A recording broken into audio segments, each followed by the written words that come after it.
సత్యం గారు ఆల్రెడీ లైవ్లో మనతో పాటు అందుబాటులో ఉన్నారు. సమా రామ్మోహన్ రెడ్డి గారు కాంగ్రెస్ ప్రతినిధి స్టూడియోలో ఉన్నారు. బీజేపీ పూడి తిరుపతిరావు గారు జాయిన్ అవుతున్నారు. అలాగే కపిలవాయి దిలీప్ కుమార్ గారు జాయిన్ అయ్యారు. నమస్కారం దిలీప్ కుమార్ గారు. స్వాతి గారు నమస్కారం అండి. పూడి తిరుపతిరావు గారు నమస్కారం. ఎస్ స్వాతి గారు, as a political strategist or political worker, Tamil Nadu political సీన్ని మీరు ఎట్లా చూస్తున్నారు? మన ఇద్దరం కూడా తమిళనాడు గురించి మీరు ఒక డిబేట్కి వచ్చినప్పుడు మాట్లాడుకున్నాము. ఆ అంచనాను తారుమారు చేస్తూ ఇవాళ విజయ్ 105 స్థానాల్లో ఆధిక్యంలో కొనసాగుతున్నాడు. Just short of 13 to 14 seats to get the power. నేను మీకు సో ఫస్ట్ మీకు ఆ రోజు కూడా చెప్పాను, నేను తమిళనాడులో ఆల్మోస్ట్ లాస్ట్ 8 months నుండి తమిళనాడు అంతా ట్రావెల్ చేస్తుంది. సో మాకు ఫీల్డ్ నుండి ఎమర్జ్ అయింది ఏంటి అంటే, ఎయిదర్ తమిళనాడులో టీవీకే అసలు టోటలీ ఒక కార్నర్ లో ఉండొచ్చు, జస్ట్ ఆంధ్రప్రదేశ్ లో జనసేన ఎలా పర్ఫామ్ చేసింది, ఆర్ ఒకవేళ స్వీప్ చేస్తే మ్యాసివ్ గా స్వీప్ చేయొచ్చు అనేదే మాకున్న ఫీల్డ్ నుండి వచ్చిన అండర్స్టాండింగ్ కూడా. సో ఫస్ట్ దీన్ని I see as a ray of hope and change for democracy అంటాను నేను. ఎందుకంటే 2-3 థింగ్స్ వెరీ డిసైసివ్ గా ప్లే చేశాయి టీవీకే ఎమర్జెన్స్ లో.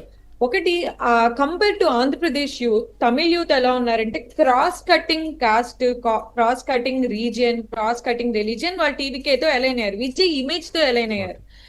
వేరేస్ మీరు ఆంధ్రప్రదేశ్ యూత్ లో చూస్తే ఈ కులపు యూత్, ఈ కులపు యూత్, ఈ పార్టీ యూత్, ఈ లీడర్ యూత్ అన్నట్టు ఉంటారు. వేరేస్ అక్కడ వాళ్ళకి పార్టీ ఎఫిలియేషన్ ఏదైనా అవనివ్వండి, వాళ్ళ పేరెంట్స్ ఎఫిలియేషన్ ఏదైనా అవనివ్వండి, విజయ్ అంటే ఒక సాఫ్ట్ కార్నర్ ఉంది. So across regions, across religion, cost youth Vijay కి సపోర్ట్ అయ్యారు.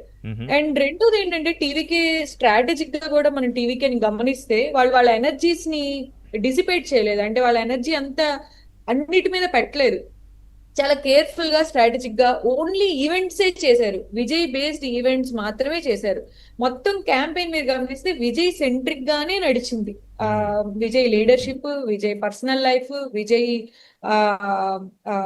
అలాంటి స్ట్రగుల్స్ గో అయ్యారు. So it was strategic. అంటే ఇదేమి వాళ్ళు అన్కాన్షియస్ గా చేయలేదు, వాళ్ళకి తెలుసు వాళ్ళు పార్టీ బిల్డ్ చేయలేరు, వాళ్ళు క్యాడర్ ని బిల్డ్ చేయలేరు, రాత్రికి సెకండ్ ర్యాంక్ లీడర్షిప్ బిల్డ్ చేయలేరు.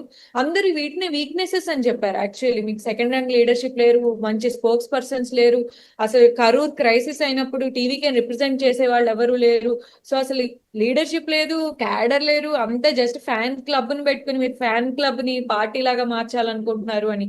సో ఏవైతే వీక్నెసెస్ చెప్పారో వాళ్ళ వీక్నెసెస్ ని గమనించుకొని they did not try to fix each weakness. So స్ట్రాటజిక్ గా మేము ఇప్పుడు ఇవన్నీ సాల్వ్ చేయలేము, మేము చేయగలిగింది ఏంటి, లీడర్ ఇమేజ్ ని పీపుల్ కి తీసుకెళ్ళగడం. So it is leader to people, ఈ కనెక్షన్ ని వాళ్ళు ఎస్టాబ్లిష్ చేయగలిగారు, ఈవెంట్స్ ద్వారా చేశారు.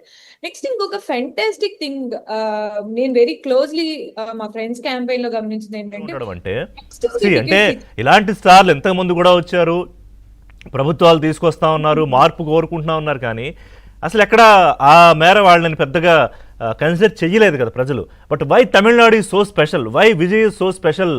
స్వాతి గారు, thank you, that is important. మనం ఇక్కడ విజయ్ ని కేవలం స్టార్ లాగా చూస్తే అది చాలా తప్పు. కేవలం అతను ఒక హీరో కాబట్టి, ఒక హీరో సెంట్రిక్ పాలిటిక్స్ నుండి, ఇది తమిళనాడులో హీరో క్రేజ్ ఉంటుంది, ఆ ఫెనటిసిజం నుండి వచ్చిన ట్రెండ్ కాదు ఇది. So this is also a rejection of the traditional politics. ఇప్పుడు నేను చెప్పబోతున్న పాయింట్ అదే.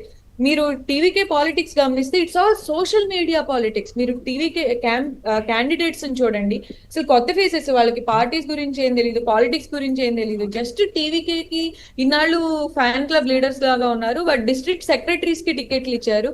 డిస్ట్రిక్ట్ సెక్రటరీ ఎవరంటే అప్పటిదాకా టీవీకే విజయ్ సినిమా రిలీజ్ అయినప్పుడు బ్యానర్లు కట్టి, పోస్టర్లు కట్టి విజయ్ ఫ్యాన్ యూనియన్స్ రన్ చేసిన వాళ్ళు, బుస్సి ఆనంద్ అక్కడ నుండి వచ్చిన వాళ్ళు. So Aadhav Arjun and of course ఒక ఆదవ్ అర్జున్ కొంచెం డిఫరెంట్, ఒక పొలిటికల్ దీని నుండి వెళ్ళిన అతను. అరుణ్ రాజు కొంచెం ఐఆర్ఎస్ బ్యాకింగ్ నుండి వెళ్ళిన అతను. బట్ మిగతా అంతా అక్కడ ఉన్నది fan club leaders.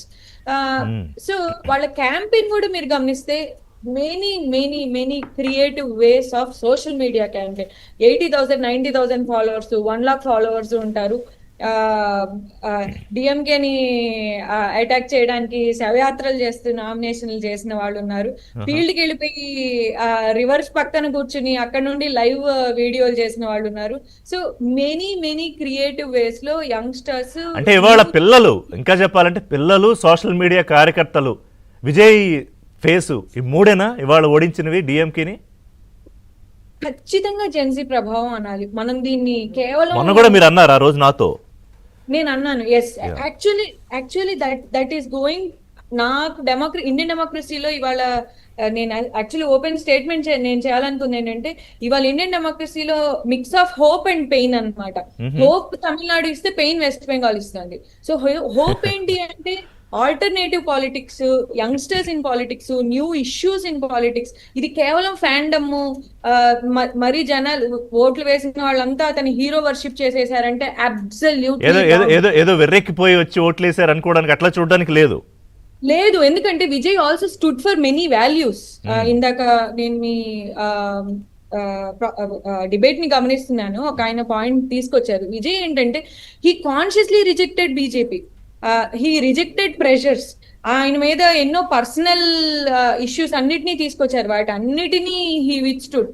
He also spoke against them. అంటే ఏదో సాఫ్ట్ గా అటాక్ చేయటం కాదు, డైరెక్ట్ గా పాయింట్ ని క్లియర్ గా మేక్ చేస్తూ I'm going to stand against divisive politics అని చెప్పి. తిరుపతిరావు గారు, one second Swathi. So Tirupati Rao గారు, బీజేపీ ఎన్ని ప్రయత్నాలు చేసినా, కలవడానికి ప్రయత్నం చేసినా, లేకపోతే కరూరు సమయంలో తోడుంటడానికి ప్రయత్నం చేసినా, తర్వాత సినిమా విషయంలో కానీ వాట్ ఎవర్, అది మీరు నేరుగా చేశారా అని నేను అనట్లేదు, ఎలా చేసినా కూడా నేను నా రాజకీయం నేను చేస్తాను, నేను ఒకటి గెలుస్తానా